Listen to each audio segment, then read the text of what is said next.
capítulo de número 11. Essa foi a palavra que hoje cedo Deus colocou no meu coração. Lucas, capítulo 11, apenas o primeiro versículo, que diz assim: E aconteceu que, estando ele a orar num certo lugar, quando acabou, lhe disse um dos seus discípulos: Senhor, ensina-nos a orar, como também João ensinou aos seus discípulos. Quantos podem dizer glória a Deus? Amados, nós vamos falar de uma palavra que talvez alguém nessa noite diga, mas essa palavra não era cabível para este culto, porque a gente tem os julgadores de palavra. Mas eu quero falar sobre essa arma infalível que é a oração. Essa arma que está sendo esquecida, relegada, essa arma que está desusada já por muitos. E hoje pela manhã, quando eu acordei que comecei a orar, o Senhor falou comigo sobre a necessidade de falar sobre oração. Na verdade, a gente ouve muita coisa sobre oração, mas o problema é porque a gente ora pouco. A gente tem seminários sobre oração, mas a gente continua orando pouco.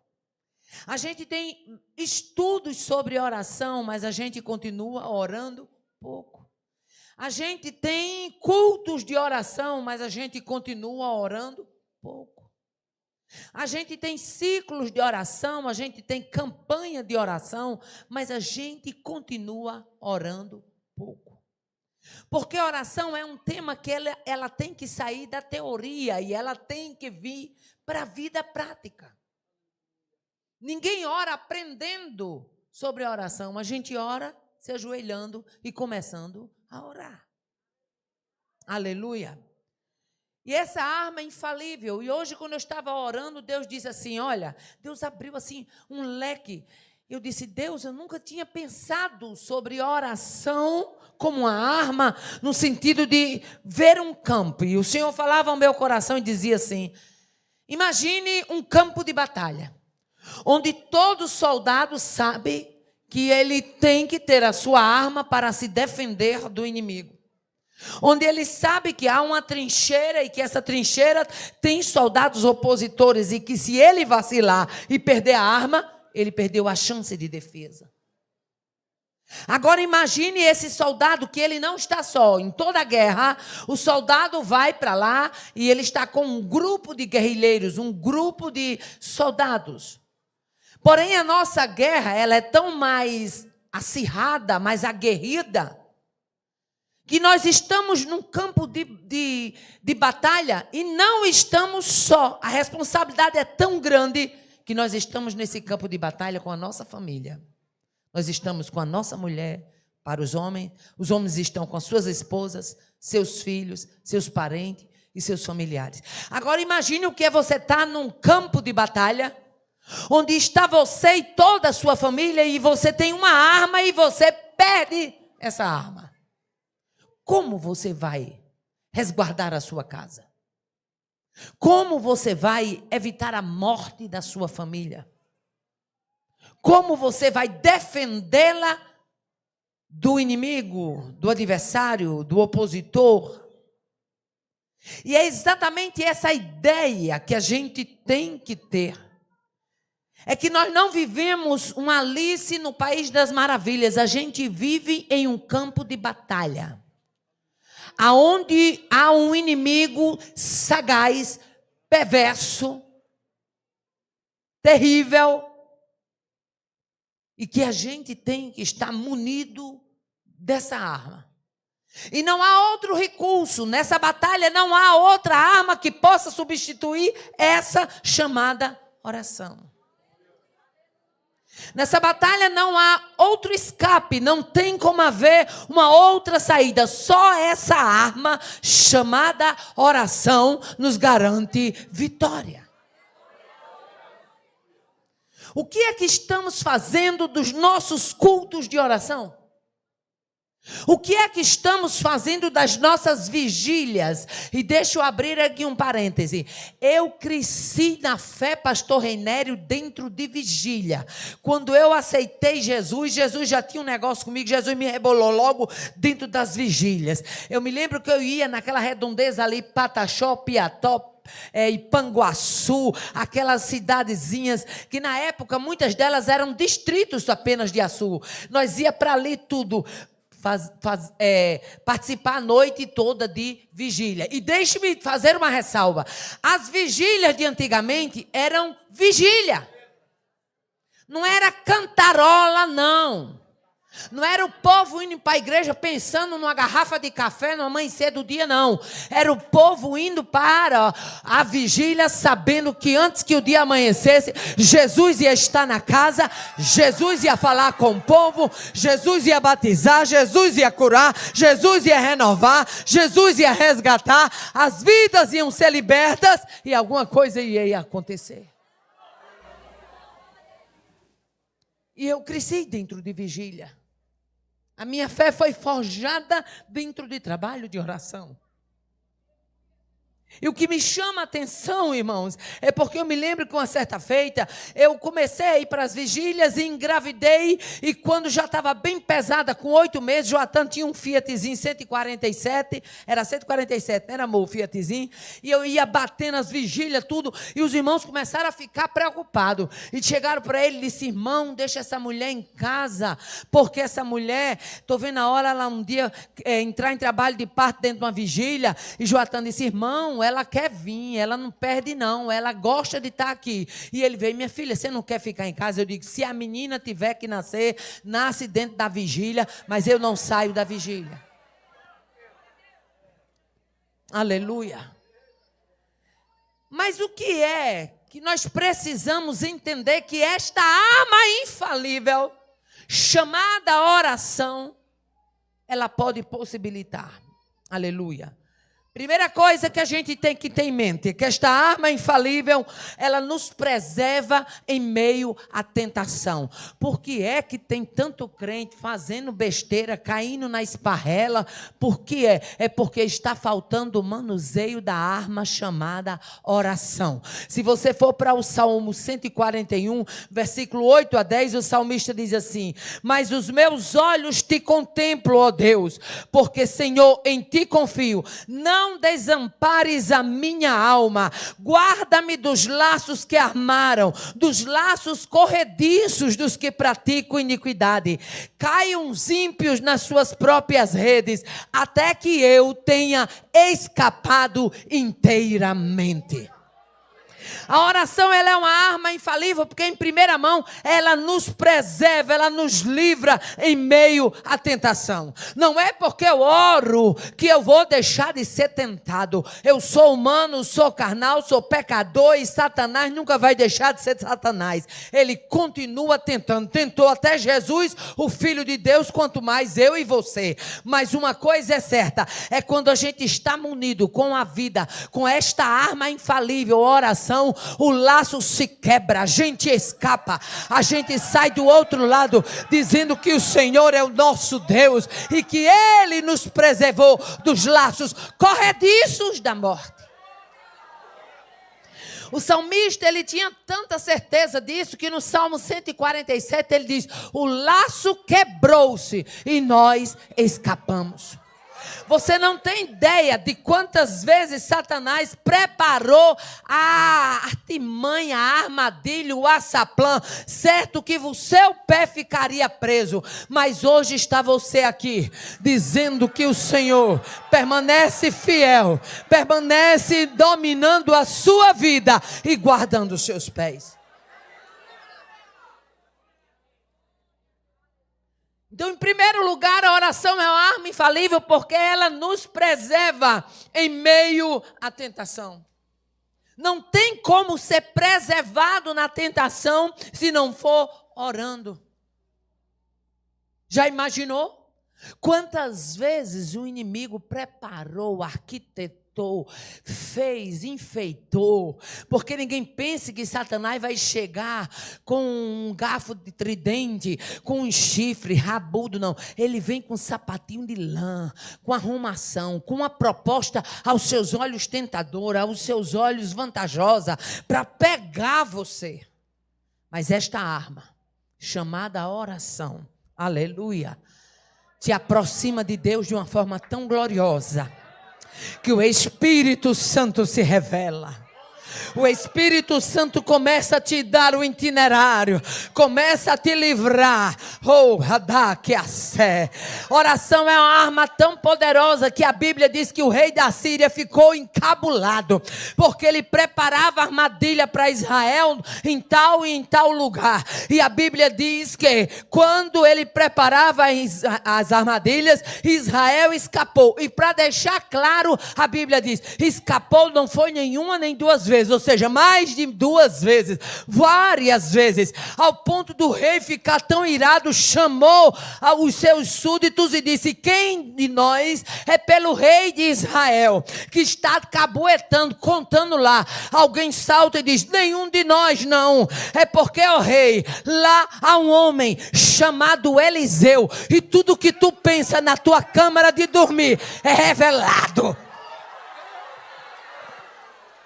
Oração revela a trama do inferno.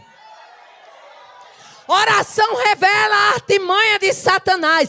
Desbarata o inferno. Desnuda a armadilha. E você escapa. Aleluia. Por que é que a oração é uma arma infalível? Porque ela nos livra de inimigos poderosos. O salmista no Salmo 140, versículo 1, ele diz, livra-me, ó Senhor, do homem mau, guarda-me do homem violento. Quando chega no Salmo 143, versículo 9 e 12, ele diz, livra-me, ó Senhor, dos meus inimigos, porque em ti me refugio. E por sua misericórdia, desarraiga os meus inimigos e destrói todos os que angustiam a minha alma, pois sou teu servo. Ele sabia que para combater o nosso inimigo só tinha uma arma. Livra-me, Senhor. Guarda-me, Senhor. Sustenta-me, Senhor. Me acode, meu Senhor. Me dá escape, meu Senhor. Oh, aleluia. A oração é uma arma infalível porque ela nos livra de inimigos poderosos. O que a gente jamais imaginou que a gente conseguiria se sobrepor, por meio da oração, a gente se sobrepõe. O salmista ainda no Salmo 64, ele diz, ouve, ó Deus, a minha voz, a voz na minha oração, e livra a minha vida do horror do inimigo. A oração nos livra de inimigos poderosos, ao ponto de Senaqueribe achar que Ezequias era qualquer um, e mandar dizer onde é que estavam os deuses das nações pelas quais eu passei. Onde é que estavam os deuses de Rena, Sefavaim e Iva, que não livraram as suas terras das minhas mãos? Mas ele não sabia que apesar de estar debilitado, aleluia, em poder bélico, em exército, mas havia lá dentro de Israel um homem chamado Ezequias. Ele poderia estar desarmado, aleluia, no sentido físico. O exército poderia estar em desvantagem no sentido físico, porém havia um homem que tinha uma arma secreta que Senaqueribe desconhecia, uma arma infalível chamada oração. Senaqueribe pega a carta de afronta, aliás, Ezequias pega a carta de afronta, comparece diante de Deus, apresenta a carta, Deus levanta a voz profética e diz, nessa cidade ele não entra, pelo caminho que veio ele volta, nela não atira flecha nenhuma. Oh, aleluia. E a Bíblia diz que apenas um anjo destruiu o arraial, 185 mil. É essa arma que a igreja precisa para vencer. Oh, aleluia. Arma reserva. Arma infalível. Arma invisível aos olhos de Senaqueribe, mas atenta aos olhos de Deus. Essa arma é tão poderosa que lá no 2 Crônicas, capítulo 20, a Bíblia diz que chega um mensageiro e diz para Josafá: Josafá, vem contra ti 3 grandes multidões. Vem Amonita, Moabita e os moradores da montanha de Seir, que são os Edomita. Tinha Edomita, tinha Moabita, tinha Amonita, mas Josafá tinha joelho. E onde se tem joelho, o inferno tem que abrir as portas e sair do meio, porque a igreja passa. Eu desconheço batalha que entre essa arma chamada oração para não se ter vitória. A Bíblia diz que Josafá pôs Judá e Jerusalém numa campanha de jejum e de oração. Josafá, irmão, era um crente invocado. E crente invocado, quando ele é desafiado, ele tira período de oração e de jejum, que nem ele sabe que tinha força para aquilo. Botou todo mundo para jejumar, se prostrou e colocou diante de Deus. Disse: olha, Deus, é bem verdade que a gente não tem força para resistir a essa multidão. Força a gente não tem. Mas tem uma coisa: os nossos olhos vão ficar fitos em ti. Ai, como Deus gosta de crente dependente. Ah, como o Espírito de Deus se alegra quando um crente dependente diz: eu estou aqui porque eu sei que só tu pode me socorrer, só tu pode me ajudar. Aonde tem um crente dependente, tem um Deus amoroso, gracioso, estendendo a mão para levantar e dar vitória a este crente dependente. Quando Josafá diz para Deus que ele não tinha força para resistir, a Bíblia diz: e veio o Espírito do Senhor sobre Jaaziel no meio da congregação. Eu vou repetir porque Deus está me dando graça e autoridade para isso. Veio o Espírito do Senhor sobre Jaaziel. Aonde tem oração, o Espírito de Deus se manifesta. Aonde tem oração, o Espírito de Deus se revela. Aonde tem oração, o Espírito de Deus traz resposta. Remanive-se. Veio o Espírito de Deus sobre a congregação e disse: ouvi-me, Josafá. E sabe que eu gosto de Deus? É porque Deus não é gago, não. Deus falou, está falado. Deus não tem conversa cortada, nem emendada, nem ajeitada, nem... Não, Deus falou, está falado, acabou a conversa. Eu só fico aperreada quando eu estou numa batalha, enquanto Deus não fala comigo. Depois que Ele fala, eu boto o dedo nos ouvidos de chinelo, porque eu sei que Ele vai trabalhar e que a vitória vai ser dada. O Espírito de Deus fala por meio de Jaaziel e diz: ouvi-me, Josafá, e vós, moradores de Judá e Jerusalém. Assim diz o Senhor: nessa peleja não tereis que pelejar. Tomai posição, ficai quieto e vede o livramento que o Senhor vos fará. Oh, aleluia. Você não vai ter nem que melar a espada, meu filho. Oh, aleluia. Meu irmão, uma batalha que Josafá ganhou, ele não teve nem que botar a espada para trabalhar. A Amonita. Aí, quando eu paro nisso, eu penso, sabe o que é? Aquele povo se juntou, era uma coalizão. Eram forças reunidas para atacar Josafá. Era o grupinho, uma patota do inferno, que se juntou para atacar um servo de Deus. Entendeu? Era isso, uma patota do inferno, para atacar o servo de Deus. Aí o que eu acho interessante, que a Bíblia não diz, mas quando eu leio a Bíblia assim, eu viajo na graça. Aquilo eles saíram, já estava tudo combinado, saíram das suas terras cada um. E quando eles chegaram lá, aleluia, no vale, no arraial onde ia se dar a peleja, devem ter feito uma fanfarra muito grande. Rapaz, nós somos muito, né? Rapaz, nós vamos pegar Josafá com força. Rapaz isso, rapaz aquilo. Já estavam tudo pensando em ver Josafá envergonhado, encabulado. Ah, tá brincando. Com um crente fiel, Deus entra em cena.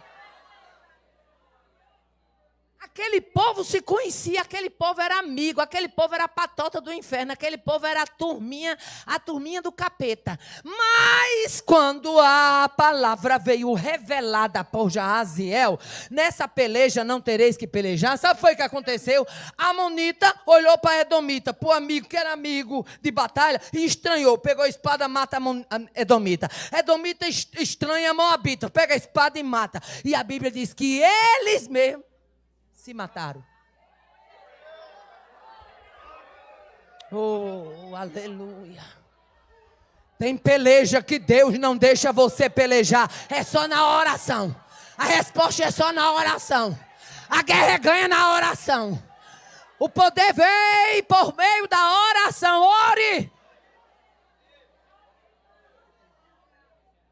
Por que a oração é uma arma infalível? Porque ela nos preserva, nos livra de grandes perigos.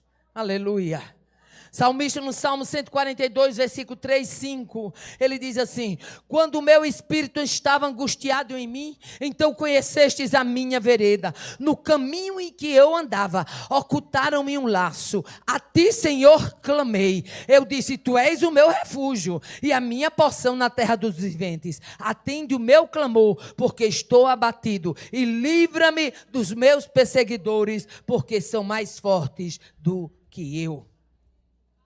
A oração nos livra de perigos tão grandes que a Bíblia nos diz, no livro de 2 Reis, aleluia, que estava Eliseu, aleluia, e o seu moço, quando de repente o moço entra de casa dentro, ai meu Senhor, que nós estamos cercados. Era um exército cercando para pegar o homem de Deus. A Bíblia diz assim: então Eliseu orou ao Senhor e disse: Senhor, peço-te, fere-os de cegueira. E diz o texto: e eles foram feridos de cegueira conforme a palavra de Eliseu. Meu amigo, Deus ferir de cegueira uma pessoa para dar vitória a você já é uma coisa muito grande, sim ou não? Mas ferir de cegueira uma tropa todinha. A tropa toda ficou cega. Eliseu recebeu eles. Eliseu leva eles para o centro de Samaria. Eles sendo guiados por Eliseu, pelo homem que eles tinham vindo buscar. Quando entra dentro de Samaria, que o rei vê, que o rei entende o que estava acontecendo ali, o rei diz assim: feri-los-ei, feri-los-ei. Aí Eliseu: não, você vai ferir quem você pegar com o seu arco ou com a sua espada. Aqui eu quero só que você dê um jantar para eles, eu quero mandar eles para casa, que é para eles aprenderem a respeitar o meu Deus. Oh, aleluia. Uma tropa toda ferida de cegueira. Porque alguém orou. Aí tu fica aí batendo biela, desanimado, jururu, capenga, com medo, porque tem uma vizinha encrenqueira. Vai ler Bíblia. Vai ler a Bíblia. O Deus que feriu um exército todo de cegueira vai fazer uma obra de maneira que você fica até invisível. Aleluia. Nesta noite eu recebo graça e autoridade de Deus para dizer que perseguição do inferno vai ser acabada. Ora, crê no poder desta arma infalível, chamada oração. Não faça dos cultos de oração uns cultos vazios, mas tenha uma vida de oração. Por que é que esta arma ela é infalível? Aleluia, porque nos livra, aleluia, de grandes perigos. A Bíblia nos fala que Davi estava na caverna, fugitivo de Saul. 2 Samuel capítulo 22, aleluia. E nos diz em 1 Samuel, se você olhar 1 Samuel 22, conta o estado de Davi. 2 Samuel 22 já conta a vitória de Davi. 2 Samuel 22 e 1 diz assim: então Davi se retirou dali e escapou para a caverna de Adulão. E ouviram seus irmãos e toda a casa de seu pai que ele descera ali. A perseguição era tão terrível. Saul era tão terrível que a Bíblia diz que não houve nação nem reino que ele não procurasse. Era uma coisa séria. Saul perseguiu tanto Davi que ele esqueceu as fronteiras de Israel. Os filisteus chegaram a invadir. Por quê? Porque Saul estava obcecado. Sabia que tem gente que ele fica obcecado, o negócio dele não é outra coisa, o foco é você. Porque o inferno já colocou esse intento.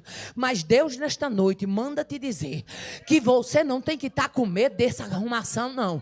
Você tem que orar. Porque o Deus que deu escape a Davi é o Deus dessa igreja. Não é outro, não é o mesmo que está disposto a trabalhar dando escape até hoje. Aí, quando a Bíblia fala em 1 Samuel 22 que Davi teve que ir para a caverna de Adulão para poder se refugiar, fugir da presença de Saul, para ver se aliviava aquela perseguição. Aí é como se o 2 Samuel 22 viesse em resposta ao 1 Samuel 22. E diz assim, aleluia, 2 Samuel 22. E falou Davi as palavras deste cântico. Agora diga comigo, era perseguido, mas agora cantava. Era perseguido, mas agora cantava. 2 Samuel 22 diz, e falou Davi ao Senhor as palavras deste cântico, aí eu gosto dessa expressão, no dia em que o Senhor o livrou da mão de todos os seus inimigos e das mãos de Saul. Quando a Bíblia diz, e das mãos dele, sabe o que é que a Bíblia está dizendo? Livrou ele da tropa que perseguia e livrou ele do pior perseguidor. Livrou ele da tropa do capeta e livrou ele do próprio capeta. Entendeu? Livrou do perseguidor e de Saul. Aí diz mais, olha o que foi que Davi cantou. O Senhor é o meu rochedo e o meu lugar forte, o meu libertador. Deus é o meu rochedo e nele confiarei. Isso aqui é cântico de quem orava e agora estava de posse de vitória. Aleluia. Ele é o meu escudo. Que é escudo? É aquele que segura a pancada.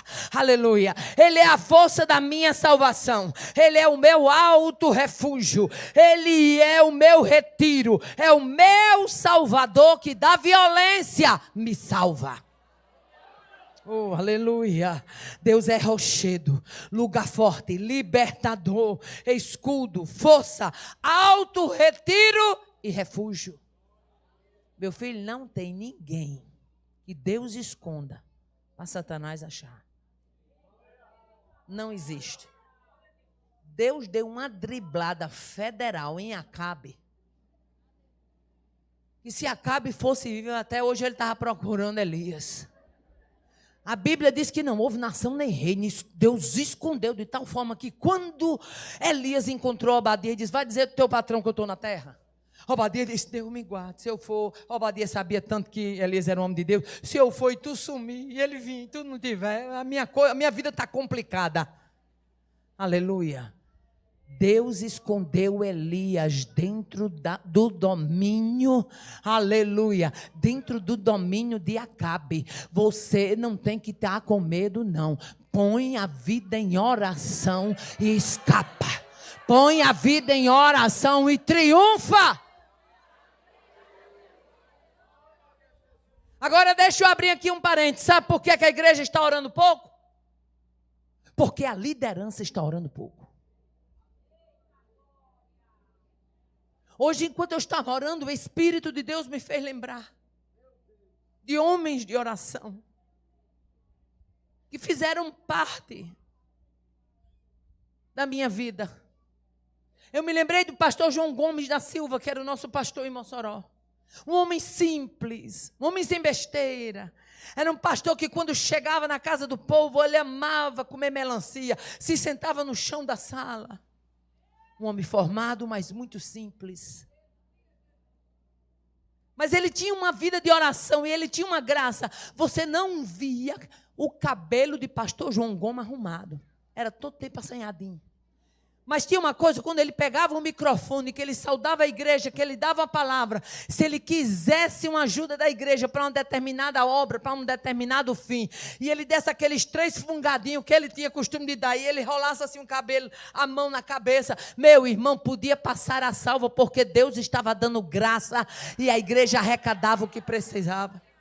Homem de oração, homem de simplicidade. Deus me fez lembrar de pastor Raimundo João de Santana. Quando ele assume a presidência de Natal, a presidência do Estado, e com o passar dos anos se levanta, uma certa pessoa que era lá de dentro me contou, se levantou um montinho. E alguém chegou no gabinete e olhou para ele e disse: pastor, o senhor tem que tomar algumas providências, porque está acontecendo isso, isso e isso. Ele disse: já tomei. Aí o obreiro se animou: foi o que o senhor fez? 3 horas da manhã eu já entreguei para quem podia resolver. Homens de oração, mulheres de oração, essa turma está passando. E eu pergunto a você, que é a nova geração que está chegando, você não pode desprezar esta arma infalível. Obreiros da casa do Senhor, mulheres mais idôneas, ensine aos mais novos, estimule os mais novos, que ninguém consegue sobreviver neste campo de batalha se não tiver esta arma chamada oração. Pode botar outdoor, pode botar o megafone, pode botar a arrumação que você quiser, jogo de luz, pode fazer o que você quiser. Arrume e deixe tudo bonito. Mas poder de Deus, só por meio da oração. Salvação de alma, só por meio da oração. Batismo com o Espírito Santo, só por meio da oração. Vocês não fazem ideia, nesse Brasilzão que eu ando por aí afora, quantas mulheres chegam para mim, mulheres que têm vida no altar, chegam para mim e dizem: minha irmã, tem dia que só sou eu e minha companheira aqui, os cultos de oração, os ciclos de oração abandonados. Obreiros que passam de anos sem pisar num trabalho de oração. Para mim, uma pessoa dessa não tem gabarito para falar de oração, coisa nenhuma. Ele pode falar de muita coisa, mas de oração não. De oração não. Oração, quem tem autoridade para falar é quem ora. A oração é uma arma infalível. Por quê, irmã Aparecida? Porque ela nos faz sentir prezados, amados de Deus. Não tem nada que leve você mais ao sentimento de ser amado do que quando você está em oração. Quando você chega na presença de Deus, você diz: Deus, eu sou falho, eu sou fraco, eu sou pequeno, eu não consigo fazer dessa forma. E você ouve a voz do doce amigo Espírito Santo dizendo: eu te ajudo, eu te fortaleço, eu te sustento com a destra da minha justiça. Nada faz o crente. Por que tem tanto crente, pastor, sofrendo de doenças psicossomáticas? Porque eles ficam ancorados muitas vezes no amor do marido, quando são as esposas. O marido fica ancorado no amor da mulher. A moça fica ancorada no amor do namorado. A outra fica ancorada no namorado que não veio, que ela está pedindo a Deus. A outra fica ancorada querendo ser amada e querendo casar. As pessoas estão se ancorando em se sentirem amadas umas nas outras, quando a Bíblia nos mostra que quando Ele ama, os espaços são preenchidos. A oração nos faz sentir amados de Deus. O salmista, certa vez, lá no Salmo 123, versículo 2, ele orando ao Senhor, ele diz: eis que como os olhos dos servos atentam para as mãos dos seus senhores, e os olhos das servas atentam para as mãos de suas senhoras, assim os nossos olhos atentam para o Senhor nosso Deus, até que Ele tenha piedade de nós. Josafá disse: os nossos olhos estão postos em ti. E o salmista diz: os meus olhos vai ficar olhando para ti, assim como os olhos dos servos atentam para as mãos dos seus senhores. A oração nos faz sentir amado de Deus. Lá no livro de Daniel, capítulo 9, versículo 23. Eu vejo isso como uma resposta de Deus para quem precisa se sentir amado. O anjo chega e fala para Daniel: no princípio das tuas súplicas saiu a ordem, e eu vim para te declarar, porque és muito amado. Toma, pois, sentido e olha a palavra e entende a visão. Sabe o que o anjo estava dizendo? dizendo, eu demorei aos seus olhos, mas eu estou aqui. Mas desde que você começou a orar, que começou a sair uma ordem. E eu estou aqui, Daniel, porque você é amado. Nesta noite é noite de se sentir amado. É noite de saber que o Deus que te ama, Ele libera a ordem e o anjo vem. Já imaginou o que você está numa luta? E Deus me mandar um anjo dizer assim, eu vim porque tu é amado. E tem mais, eu vim dizer não vim só dizer que tu é amado, não. Só isso já dava para Daniel ter ficado satisfeito. Eu vim porque quero dizer a você que já saiu a ordem. Oh, aleluia. Já saiu a ordem. Quem ora, meu querido, desentrava a ordem que vem do céu. Aleluia. Por isso que Esdras, na sua palavra, diz assim, aleluia, o escritor de Esdras, ele diz assim, olha, o Deus que se move pelas nossas orações. A oração nos faz sentir amado. A visão com Gabriel foi uma visão profunda. Foi na 70ª semana, 70 semanas o homem orava. Aí tem crente, começa a orar de manhã e já quer resposta de noite. Tome intento. Tome intento. Esse negócio de você querer orar e já vem a resposta, é para parar de orar. Deus sabe, até isso Ele te treina. Ele coloca você na bigorna, coloca você, possibilita você a viver um problema, permite o problema para exercitar você no campo da batalha da oração. Portanto, quando a prova chegar, diga, nada mais é para mim estar no campo, porque Deus tem um segredo comigo no campo da oração.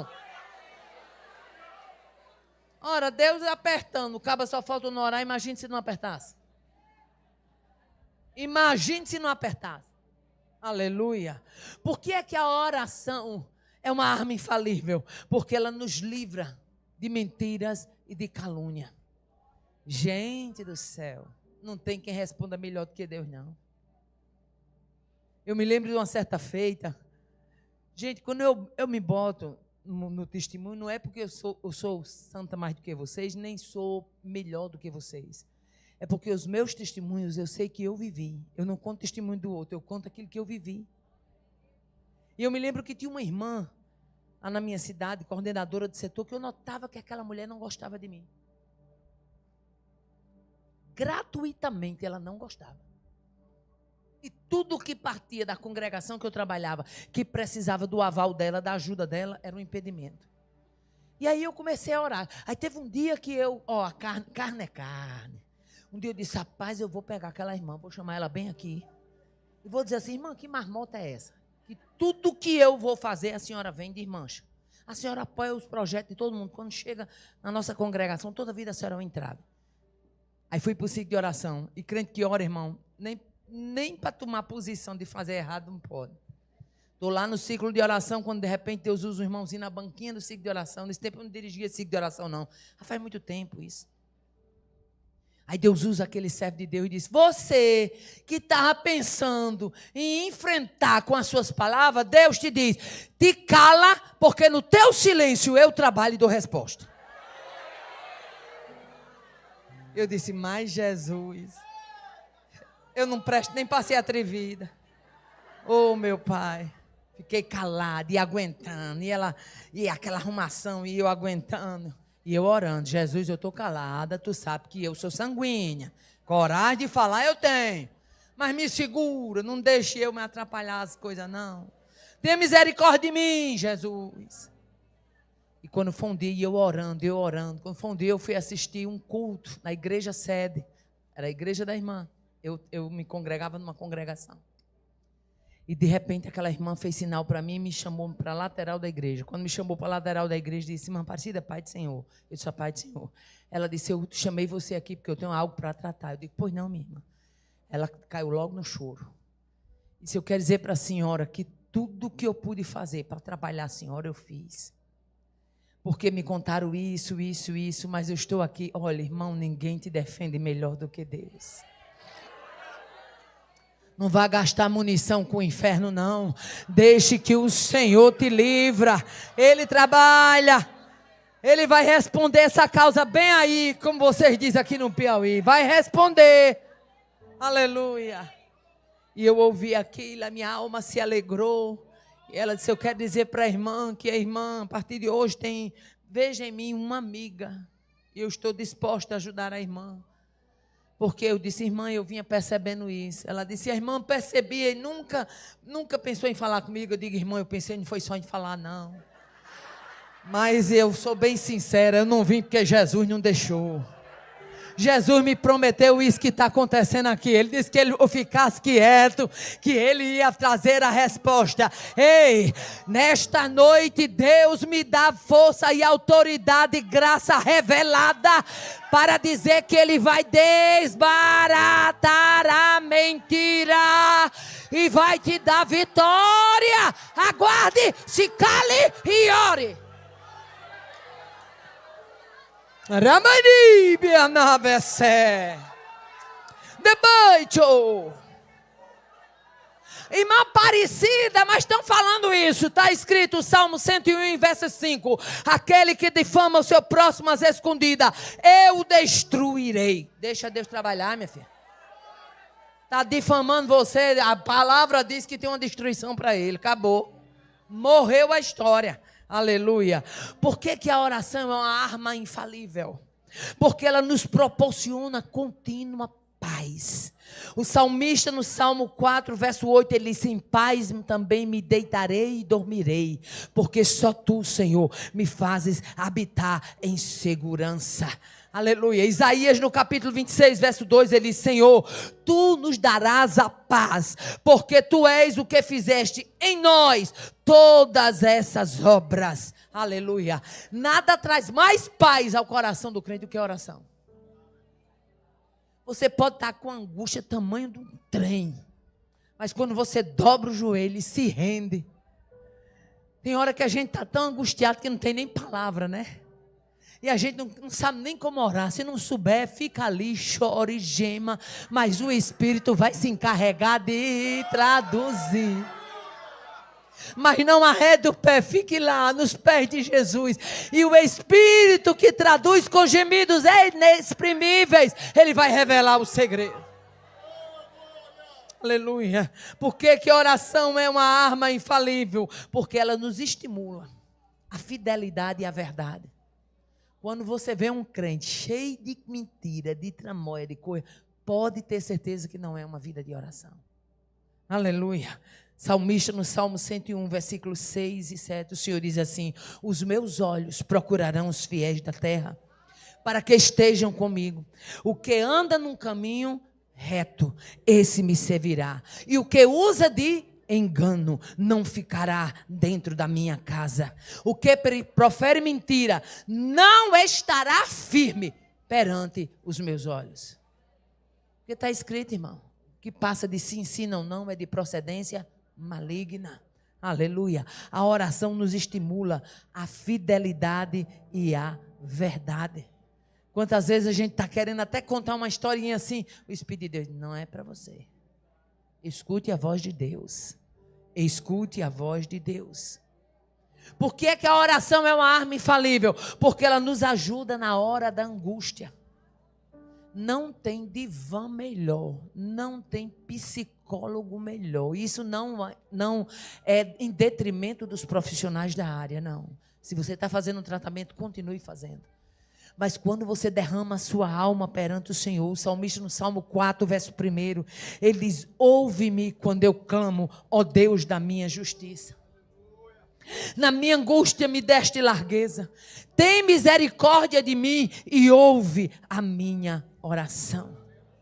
Lembra de Josafá? Ele disse lá no verso 9 de 2 Crônicas 20.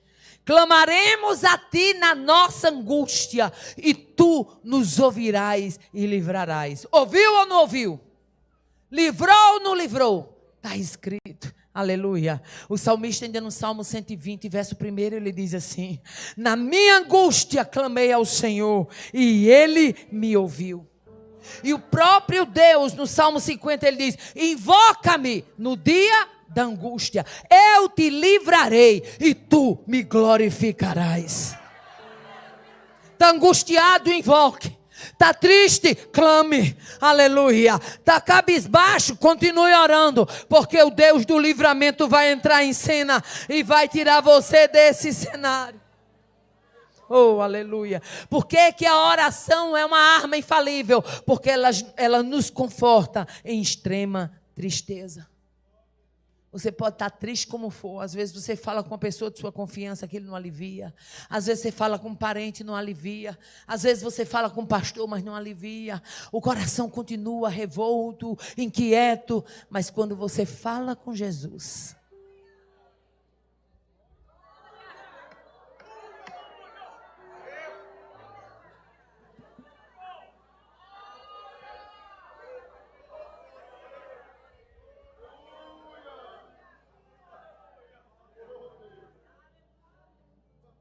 quando você fala com Jesus, Ele abre um cenário que você ainda não tinha visto. Não tem quem nos conforte em extrema tristeza como Jesus. O salmista no Salmo 13, ele diz assim: até quando consultarei com a minha alma, tendo tristeza no meu coração cada dia? Até quando se exaltará sobre mim o meu inimigo? Atenta em mim e ouve-me, ó Senhor meu Deus. Alumia os meus olhos para que eu não adormeça da morte. Mas eu confio na tua benignidade e na tua salvação, meu coração se alegrará. Em outras palavras, ele diz: eu estou triste, eu estou angustiado, mas eu confio no teu livramento. E eu sei que eu vou contar, eu sei que eu vou escapar. A oração, ela nos conforta em extrema tristeza. É ainda o Salmo 16, verso 9, ele diz: portanto está alegre o meu coração, e se regozija a minha glória, também a minha carne repousará segura. Já imaginou quantas vezes você desceu? Quem já teve uma experiência de chegar na presença de Deus assim, parece um gatinho miando? Miau. Não é assim? Fraquinho. Mas depois que você tem uma conversa com Jesus, o gatinho vira leão. O que é que aconteceu? Oração. O que é que mudou? O cenário continua o mesmo, o que é que mudou? É porque a oração, ela te leva para uma dimensão espiritual que você não passa a ver o cenário sobreposto sobre a sua vida, mas você passa a ver o Deus do cenário sobre a situação. Quando você ora, você passa a ver a intervenção de Deus antes que ela aconteça. Quando Moisés reúne Coré, Datã e Abirão, você imagine o que é você guiar um povo, ter cuidado com o povo, ter aquela congregação trabalhosa e tem uns camaradas como Coré, Datã e Abirão se levantando e a pedra no sapato de Moisés. Quando Moisés se levanta e diz: Deus vai, antes de acontecer, Moisés diz: Deus, se Deus fizer alguma coisa, em algumas versões diz inaudita, em outra diz assim, alguma coisa que nunca se viu, e a terra abrir a sua boca. Moisés foi quem já estava sabendo o que Deus ia fazer. Por que é que Moisés já estava sabendo? Porque quem ora já tem antecipadamente a revelação dos fatos. Oh, aleluia! Oh, aleluia! Lembra da mulher de Jeroboão, que foi ao profeta Aías, disfarçada, na hora que botou o pé no batente, o profeta cego diz: entra, mulher de Jeroboão, por que tu te disfarçaste? Mas o profeta era cego, cego dos olhos, mas ele tinha visão espiritual. É isso que eu quero que você entenda. Quem ora passa a ter visão espiritual. Ninguém anda tapeando crente que ora não, irmão. Ninguém tapeia crente que ora não. Aleluia. Porque Deus revela. Oh, aleluia. Eu imagino mesmo que a mulher de Jeroboão deve ter dado um passo para trás. E o profeta Aías foi logo claro. Quando você chegar na cidade, aos teus pés tocar na porta da cidade, a criança morrerá. Pronto. Já saiu dali com uma sentença. É isso que a oração faz. Aleluia. Ela nos conforta em extrema tristeza e ela abre o cenário para a gente ver o que está acontecendo. O que mais a oração faz, essa arma infalível, ela nos dá a convicção de vida eterna. O salmista no Salmo 16, verso 8 e 10, ele diz: tenho posto o Senhor continuamente diante de mim, por isso que Ele está à minha mão direita, nunca vacilarei. Pois não deixarás a minha alma no inferno, e nem permitirás que o teu santo veja corrupção. A Bíblia diz que o Espírito de Deus, ele testifica com o nosso espírito, de que somos filhos de Deus. A oração nos dá confiança, convicção, certeza. Aleluia. Deus não chamou a gente para andar assim, feito as pessoas que não sabem para onde vai, nem de onde vem. Não. Deus chamou você para saber quem você é em Deus. Deus chamou você para saber quem é o seu Deus em você. Aleluia. Essa arma infalível, aleluia, ela nos dá o que mais, irmã Aparecida? Ela nos dá confiança na justiça divina. Nós servimos a um Deus que a sua justiça é reta. O que isso quer dizer? É que quando Deus resolve aplicar justiça, pode ser pastor, pode ser porteiro, é a mesma medida para todos dois. Quando Deus resolve aplicar a justiça, pode ser o pobre, pode ser o rico, pode ser o letrado, pode ser o analfabeto. A justiça de Deus, ela é reta. Aí o salmista no Salmos 27, aleluia, versículo 3, ele diz: ainda que o exército me cercasse, o meu coração não temeria. Ainda que a guerra se levantasse contra mim, nele confiaria. Ele sabia que tinha um Deus que ele poderia confiar, mesmo a guerra estando levantada. Eu me lembro de uma certa vez, eu vou abrir aqui esse parênteses, que quando eu abro esse parênteses, Deus fala com alguém específico. Eu comecei a sofrer uma perseguição muito grande no trabalho. Por quê? Simplesmente porque eu era professora e eu tinha dado entrada num processo de readaptação. E muita gente dizia assim: não, você não vai conseguir, porque você livrou apenas o período probatório, você ainda é muito nova no quadro do Estado. Mas eu orando, porque a médica tinha dito: você não pode passar a semana dando aula e o fim de semana pregando por causa da voz. Ou você passa a semana dando aula e o fim de semana sem pregar, para repousar a voz, ou você passa a semana sem dar aula, para poder pregar no final de semana. Então eu entendi e dei entrada no processo de readaptação. E foi o suficiente para se levantar. Naquela época eu trabalhava numa escola que até extinta já foi. Se levantou aquele movimento, aquela coisa, aquela perseguição. Começaram a abrir até o meu contra-cheque para saber se eu ainda estava recebendo dinheiro normal. O meu diretor uma vez me chamou e disse: eu tenho uma vergonha de entregar o seu contra-cheque. Porque ele chega aqui lacrado igual o contra-cheque de todo mundo. Todo mundo recebe o contra-cheque lacrado, mas estão te perseguindo de uma forma tão terrível que abrem o seu contra-cheque. E pela conversa na sala dos professores, eu vi aquele movimento, aquela mal vontade. Teve um dia que um olhou para mim e disse: você acha que você vai conseguir se readaptar com pouco ano que você tem de sala de aula? Eu disse: eu acho não.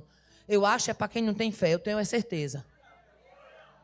Eu tenho certeza que eu vou ser readaptada. Eu não acho não, eu tenho certeza. E ela deu uma risada. E quando ela deu aquela risada me fez um mal. Eu voltei para o birô da secretaria, porque o diretor provisoriamente já tinha me colocado na secretaria. E quando eu abri a Bíblia, bota aí no telão, foi esse versículo. E o Espírito de Deus disse a mim, Jó 16, 19.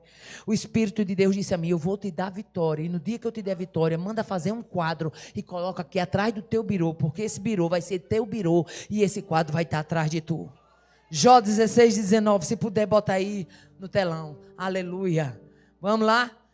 Eis que também agora está a minha testemunha no céu, e nas alturas quem advoga a minha causa. Essa era a minha versão. Já agora sabei, a minha testemunha está nos céus, e nas alturas quem advoga a minha causa. Eu já sabia que tinha um advogado na minha causa. Oh, aleluia. E era gente passando pela junta e sendo cortada e não dava à frente. E era aquela dificuldade. No dia da junta, um mês mais ou menos antes, eu fui pregar numa igreja da Madureira, lá na nossa cidade. E estou eu pregando e eu disse, irmãos, eu peço as orações no final da pregação, porque eu vou passar pela junta médica. Daqui a mais uns dias, não sei quando é que vai ser o agendamento, e eu peço as orações. E tinha um irmão lá, me chamou no canto e disse assim, a senhora já tem a data de quando a senhora vai passar na junta? Eu disse, tenho não, senhor. Ele disse, não, eu estou perguntando porque eu trabalho na junta. Não sou médico não, mas trabalho lá. Tem muitos médicos amigos meus. Mas me deu o nome da senhora completo? Eu dei. Passou-se. Bem 2 meses depois foi que eu consegui chegar na junta. Quando cheguei na junta, entrei, só vi a gente saindo lá de dentro com os papéis tremendo. Essa médica é muito ruim, essa mulher é dura, essa mulher é isso, essa mulher é aquilo outro. Você está com medo? Eu digo, não, Deus falou comigo que estava mandando o meu advogado. Crente chique no último, não é não? Oh, glória a Jesus. Mas a humana entrou na sala com medo. E quando eu entrei na sala, aquela médica mandou me sentar, olhou para mim, olhou para os meus papéis e disse, a senhora tem uma readaptação por causa de um problema na corda vocal, não é? Eu disse, é. Mas o seu problema é muito pequeno ainda para a senhora se readaptar, não é? Eu disse, é. A senhora sente isso? Sinto não, senhora. A senhora sente isso assim, assim? Sinto não, senhora. A senhora tem isso e isso? Tenho não, senhora. A senhora tem isso e isso? Eu disse, não, senhora. Ela olhou para mim como que dizia, por que você está aqui? Eu disse, meu problema é o seguinte, eu não posso continuar em sala de aula, porque eu preciso usar minha voz no final de semana. Aí ela olhou para mim, aí disse, como é o nome da senhora? Eu disse, Maria Aparecida da Silva Bosta, aí nos papéis. Ela disse, mesmo, estou vendo. Olhou para mim e disse, é o seguinte, essas readaptações, elas são dadas por período de 3 meses, 2 meses, 4 meses. Quando vai muito, é 6 meses. E o quadro da senhora, eu confesso à senhora, não era nem para mim da readaptação da senhora. Mas para a senhora, eu vou fazer assim. Escreveu a palavra bem grande em cima do papel. Definitivamente. Oh, aleluia! Quando Deus faz, está feito. Quando eu olhei para aquele papel, ela disse, pode ir, a senhora está readaptada. Eu saí com o papel, até hoje eu guardo esse papel. Os anos se passaram. Qual foi o ano que Rosalba entrou, amor, no governo, que eu nem lembro mais? Lá veio uma governadora para o nosso estado. Essa mulher começou a caçar o povo. Quem estava, os professores que estavam readaptados. E um dia eu cheguei na escola, quando eu fui entrando, eu trabalhando em secretaria, uma menina olhou para mim, uma funcionária, disse, Aparecida, você é readaptada? Eu disse, sou. Ela se pôs a boca, agora está quente para o nosso lado. E eu disse, o que foi? Ela disse, minha filha, baixou-se uma portaria aí de Rosalba e está vindo carta, fulana já recebeu, fulano recebeu, eu estou com medo de eu receber também. Tu com certeza vai receber. E eu disse, que carta é essa? Ela disse, é Rosalba, minha filha, para derrubando as readaptação, tudo. A gente vai voltar tudo para a sala de aula. Eu digo, a gente não, vocês podem voltar, eu não volto não. E ela olhou para mim e disse, mas menino, mas fulano já voltou da escola tal, fulano da escola tal, e fulano da escola tal. É todo mundo, minha filha, é um pente fino, é uma coisa que ela está fazendo aí no meio do estado. Eu digo, volta quem tiver que voltar.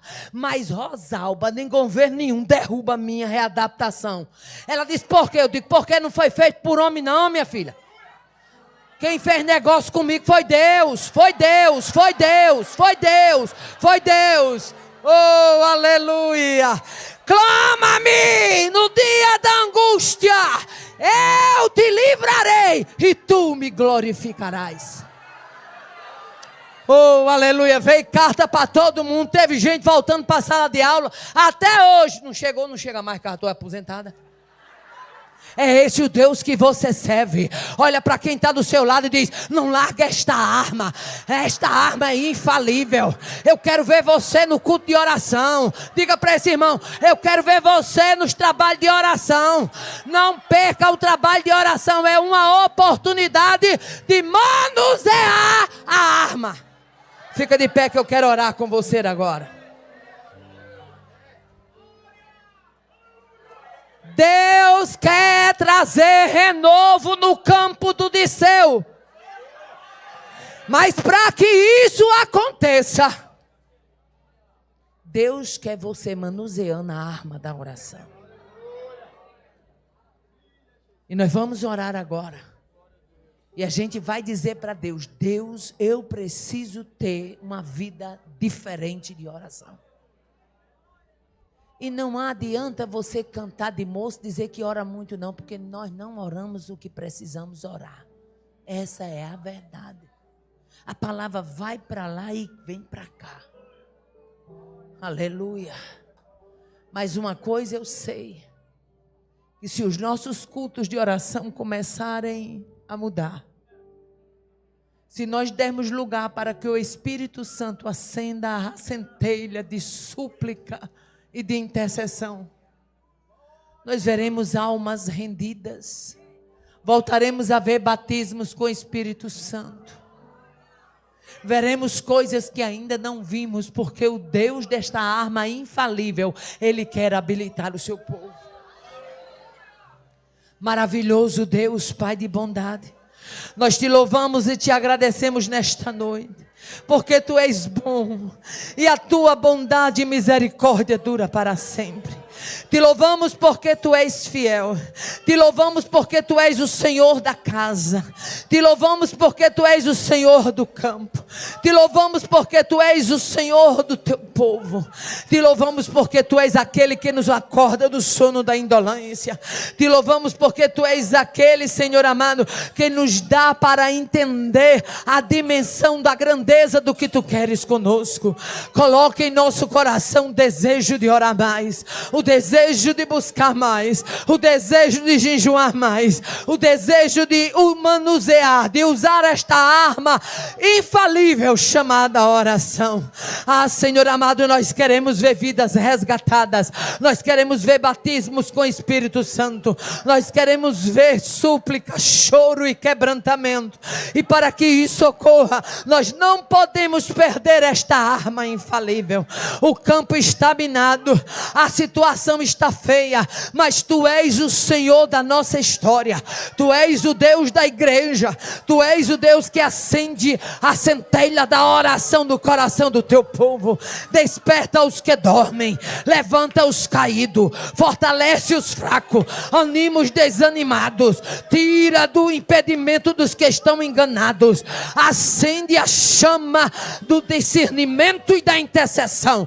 Faz o teu povo louvar, faz o teu povo cantar, faz o teu povo testificar, faz o teu povo ter habilidade na oração, que os céus se abrem e a gente possa sentir a tua glória, que a gente possa sentir a grandeza do teu Espírito no meio do teu povo.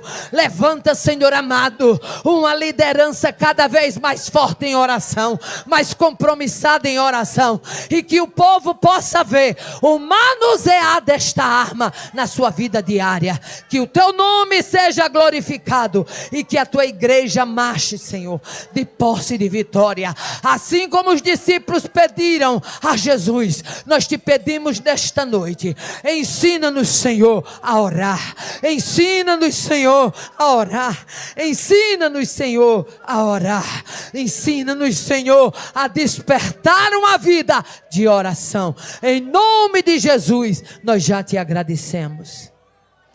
Vire para quem está do seu lado,